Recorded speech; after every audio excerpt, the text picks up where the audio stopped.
இது மகிமை நேரம். கர்த்தராகிய இயேசு கிறிஸ்துவின் நாமத்தினாலே மகிமை நேர நிகழ்ச்சியின் மூலமாக மறுபடியும் உங்கள் யாவரையும் சந்திப்பதில் நான் மகிழ்ச்சி அடைகிறேன்.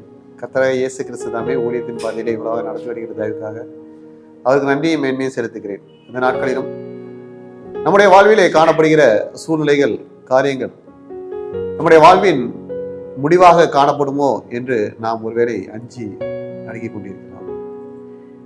நான் ஜெயமுள்ள வாழ்க்கையை வாழ முடியாமல் காணப்படுகிறேன், என்னுடைய வாழ்க்கை சமாதானம் இல்லாமல் காணப்படுகிறதே, இதனுடைய வாழ்வின் முடிவாக இருந்தால் நான் என்ன செய்வது என்று திகைத்துக் கொண்டிருக்கலாம். ஆனாலும் கர்த்தர் நம்மை பார்த்து சொல்கிறார், இப்பொழுது காணப்படுகிற நமக்கு எதிராக இருக்கிற எல்லா சூழ்நிலைகளும் நம்முடைய வாழ்வின் ஆரம்பம்.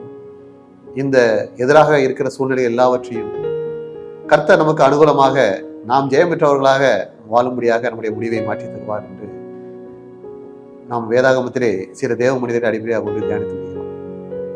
இன்றைக்கும் ஒரு தேவ மனிதரை தியானிக்கும்படியாக எடுத்துக்கொண்ட வேத வசனம் ஆதியாகமம் 37ஆம் அதிகாரம் 24ஆம் வசனம். யோசேப்பை எடுத்து அந்த குழியிலே போட்டார்கள், அது தண்ணீர் இல்லாத வெறும் குழியாய் இருந்தது என்று.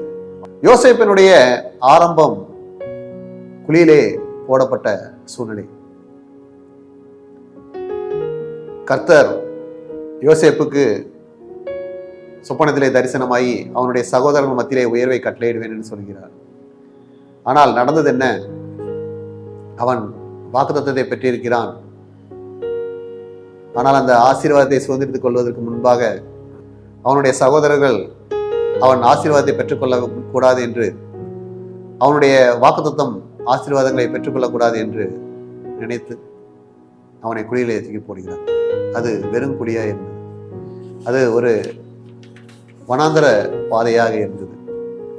அந்த குழியிலே இருந்து யோசித்திருப்பார், எனக்கு கொடுத்த வாக்குத்தத்தத்துக்கு மாறாக நடைபெறுகிறது, எப்படியாக நான் அந்த வாக்குத்தத்தத்தை சுதந்திரித்துக் கொள்ள முடியும், என்னுடைய சூழ்நிலை எதிராக காணப்படுகிறது என்று ஒருவேளை யோசேப்பு நினைத்திருப்பார். கர்த்தர் தன்னுடைய சகோதரருக்கு முன்பாக என்னை உயர்த்துவேன் என்று சொல்லியிருக்க, என்னுடைய சகோதரர்களால் இப்படி நடந்துவிட்டது என்று நினைத்து வருந்தியிருப்பார். ஆனால் இப்படிப்பட்ட சூழ்நிலையில் காணப்பட்ட யோசேப்பை, குழியிலே விழுந்து கிடந்த யோசேப்பை கர்த்தர் உயர்த்தினார். எப்படியாக அவருடைய வாழ்விலே மாற்றத்தை கொண்டு வந்தார் என்று நாம் பார்ப்போம். முதலாவது, யோசேப்பின் சகோதரர்கள் அவனை விரோதித்தார்கள், அவனை விற்று போட்டார்கள். ஆனால் யோசேப்பு உயர்த்தப்பட்ட போது அவர்களை வெறுக்கவில்லை, அவர்களை நேசித்தான் என்று பார்க்கிறோம். ஆதியாகமம் 37ஆம் அதிகாரம் 7ஆம் வசனத்தை வாசிப்போமானால், அவனுடைய சகோதரர் எல்லாரும் அவனுடைய பட்சமாய் பேசாமல் அவனை பகைத்தார்கள். பகைக்கப்பட்ட சூழ்நிலை. அனைவரும் சேர்ந்து இருக்கிறார்கள், இவனுக்கு விரோதமாக எழும்புகிறார்கள். அனைவராலும் பகைக்கப்பட்ட சூழ்நிலை. இவனால் ஒன்றும் செய்ய முடியாத ஒரு சூழ்நிலை. தனி ஒரு மனிதனாக இருக்கிறான், இவனுக்கு விரோதமாக எழும்புகிறார்கள். இவனை பராமரிக்க வேண்டிய இவனுடைய சகோதரர்கள் இவனுக்கு விரோதமாக எழும்பி காரியங்களை நடப்பிக்கிறார்கள், அவனை விற்று போடுகிறார்கள். எவ்வளவு கொடுமையான காரியம்! ஆனால் யோசேப்பு எகிப்துக்கு கொண்டு போகப்படுகிறார். அங்கே இப்பொழுது யோசேப்பு உயர்த்தப்பட்ட நிலைமையிலே காணப்படுகிறார். பார்வோனுக்கு அடுத்தபடியாக யோசேப்பு வீற்றிருக்கிறார். இப்பொழுது அவனுடைய சகோதரர்கள் எல்லாரும் அவனிடத்திலே செல்கிறார்கள். யாக்கோபு தன்னுடைய குடும்பத்தோடு யோசேப்போடு தங்கும்படியாக செல்லும் போது யாக்கோபு மரித்து போன பின்பு அவனுடைய சகோதரர்களுக்கு இப்பொழுது பயம் வருகிறது. யோசேப்பு உயர்ந்தவனாக காணப்படுகிறான். ஒருவேளை நாம் செய்த தீங்குக்காக நம்மை கொண்டு போடுவானோ என்று நினைக்கிறார். ஆனால் யோசேப்பு அப்படிப்பட்டவர் அல்ல. யோசேப்பு தன்னுடைய சகோதரர்கள் செய்த தவறை செய்யவில்லை, அவர்களை பராமரிக்க அவர் சித்தமாக இருந்தார். ஆதியாகமம் 50ஆம் அதிகாரம் 21ஆம் வசனத்திலே யோசேப்பு சொல்கிறார், நான் உங்களையும் உங்கள் குழந்தைகளையும் பராமரிப்பேன் என்று அவர்களுக்கு ஆறுதல் சொல்லி அவர்களுடைய பட்சமாக பேசினார். அவர்கள் பட்சமாக பேசவில்லை, ஆனால் இவன் பட்சமாக பேசுகிறான். அவர்கள் பராமரிக்கவில்லை, இவன் பராமரிக்கிறான். உயர்வு வரும்போது எப்படி நடந்து கொள்ள வேண்டும் என்று கற்றுக்கொள்கிறார். நாம் அவர்களுடைய சகோதரர்களை பார்க்கும்போது அவர்கள் உயர்விலே இருந்தார்கள், இணைந்து இவனை வெறுத்தார்கள், இவனோடு பட்சமாய் பேசாமல் இருந்தார்கள். ஆனால் இப்பொழுது இவன் உயர்த்தப்பட்ட பின்பு அவர்களை பழிவாங்கவில்லை, அவர்களோடு பட்சமாய் பேசி அவர்களை பராமரிக்கிறார். நம்முடைய வாழ்விலும் ஒருவேளை நம்மோடு வெறுப்பவர்கள் காணப்படலாம், நம்மை விரோதிப்பவர்கள் காணப்படலாம், நம்மை பகைப்பவர்கள் காணப்படலாம். அந்த சூழ்நிலைகள் நம்முடைய வாழ்வின் ஆரம்பம் என்பதை நினைத்துக் கொள்ள வேண்டும். ஆனால் கர்த்தர் நம்மை நிச்சயமாக உயர்த்துவார், கர்த்தர் நம்மை நிச்சயமாக ஆசீர்வதிப்பார். அப்போது உள்ள சூழ்நிலையிலே நாம் உயர்த்தப்படும் போது நாம் மறுபடியும் இதை செய்யாதபடிக்கு கர்த்தர் நம்மிடத்திலே சொல்கிறார். நாம் உயர்த்தப்படும் போது அவர்களோடு நாம் பட்சமாக பேச வேண்டும், அவர்களை பராமரிக்க வேண்டும் என்று சொல்கிறார். நம்முடைய வாழ்விலும் யாரையும் பராமரிக்க முடியாத சூழ்நிலை இப்போது காணப்பட்டாலும், யார் நம்மளை பராமரிக்க விட்டாலும் கர்த்தர் நம்மை உயர்த்த செய்து நாம் மற்றவர்களை பராமரிக்கும்படியாக கர்த்தர் செய்வார். இரண்டாவதாக நாம் பார்க்கும்போது, அடிமையாக விற்று போடப்பட்டவன் அனைத்து மக்களுக்கும் உதவி செய்யும்படி செய்தார். ஆதியாகமம் 37:28 பார்ப்போமானால், யோசேப்பை இஸ்மவேலர் கையில் 20 வெள்ளிக்காசுக்கு விற்று போட்டார்கள், அவர்கள் யோசேப்பை எகிப்திற்கு கொண்டு போனார் என்று பார்க்கிறோம். அடிமையாக விற்று போடப்படுகிறார் யோசேப்பு. கை விலங்கிடப்பட்டு கொண்டு சென்றிருப்பார்கள். கையிலே ஒன்றுமே இருக்காது. அடிமை என்றால் சுதந்திரமும் கூட இருக்காது. தன்னுடைய சகோதரர்கள் மத்தியிலே சுதந்திரமாக அலைந்து இருந்தவன் அவனுடைய சகோதரர்களாலே அடிமையாக விற்று போடப்படுகிறான். எவ்வளவு கொடுமையான காரியம் பாருங்கள். கர்த்தர் அவனுடைய சூழ்நிலையை மாற்றினார். எப்படியாக மாற்றினார் என்று பார்க்கும்போது, ஆதியாகமம் 41 56 மற்றும் 57 வசனங்களை வாசிக்கும் போது, தேசம் எங்கும் பஞ்சம் உண்டானபடியால் யோசேப்பு களஞ்சியங்களை எல்லாம் திறந்து எகிப்திற்கு விற்றான். பஞ்சம் எகிப்து தேசத்தில் வர கொடிதாயிற்று. சகல தேசங்களிலும் பஞ்சம் கொடிதாய் இருந்தபடியினால் சகல தேசத்தார்களும் யோசேப்பின் இடத்தில் தானியம் கொள்ளும்படி எகிப்திற்கு வந்தார்கள் என்று வாசிக்கிறோம். கை விலங்கிடப்பட்டு ஒடுக்கப்பட்ட சூழ்நிலை இருந்த யோசேப்பு கைகளை திறந்து மற்றவர்களுக்கு உதவி செய்யும்படியாக கர்த்தர் அவனுடைய சூழ்நிலையை மாற்றினார். தன்னுடைய சகோதரர்களும் தானியம் கொள்ளும்படியாக வரும்போது அவர்களுக்கும் அவன் உதவி செய்தான் என்று பார்க்கிறோம்.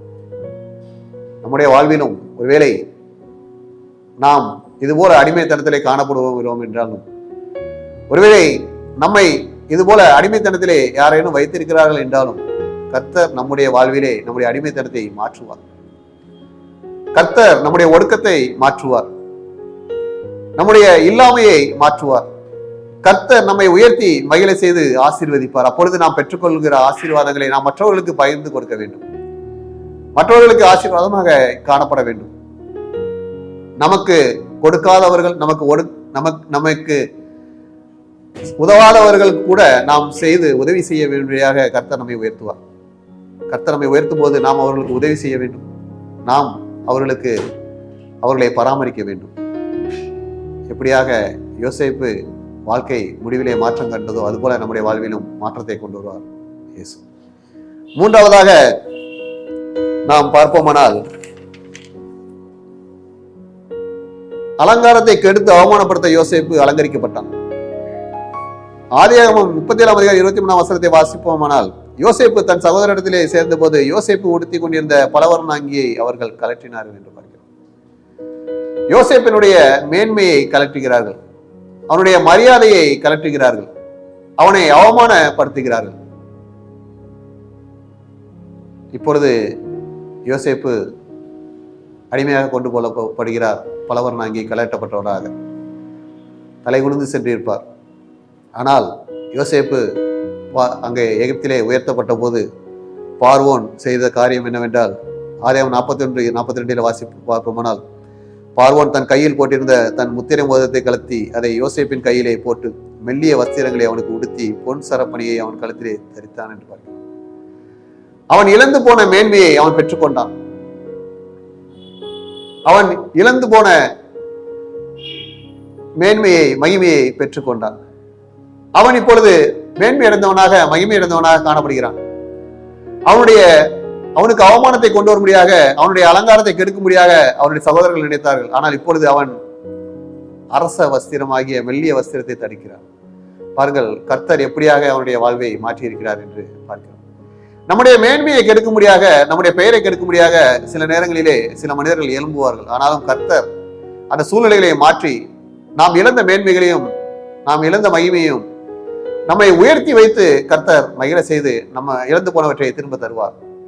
எனவே நம்முடைய வாழ்வு அற்பமாக காணப்படுகிறது என்றாலும் முடிவிலே சந்தோஷம் மகிழ்ச்சியோடு சம்பூர்ணமாய் ஆக்கி தருவார். எனவே ஒடுக்கப்பட்ட சூழ்நிலையாக இருந்தாலும், விற்று போடப்பட்ட சூழ்நிலையாக இருந்தாலும், நம்முடைய மேன்மையை கெடுக்கிற சூழ்நிலையாக இருந்தாலும் கர்த்தர் எல்லாவற்றையும் மாறுதலாக மாற்றி நாம் மேன்மையை பெற்றுக்கொள்ளும்படி செய்வார். நாம் இறங்கி மற்றவர்களுக்கு கொடுக்கும்படியாக கர்த்தர் செய்வார். நாம் மற்றவர்களுக்கு உதவி செய்யும்படி நம்மை ஆசீர்வதிப்பார். கர்த்தர் அப்படியாக ஒவ்வொருவருக்கும் ஆசீர்வாதங்களை தருவாராக. ஆமென். ஜெபம். கர்த்தாவே, இந்த நாளிலும் யோசேப்பின் வாழ்விலே அற்பமாக காணப்பட்ட சூழ்நிலையை நீர் ஆசீர்வாதம் எப்படி மாற்றினீரோ அதுபோல எங்களுடைய வாழ்விலும் நாங்களும் அதுபோல காணப்படுகிற சூழ்நிலைகளை நீர் ஆசீர்வாதமாக மாற்றித் தர வேண்டும் என்று இயேசு கிறிஸ்துவின் ஜெபிக்கிற நல்ல பிதாவே. ஆமென்.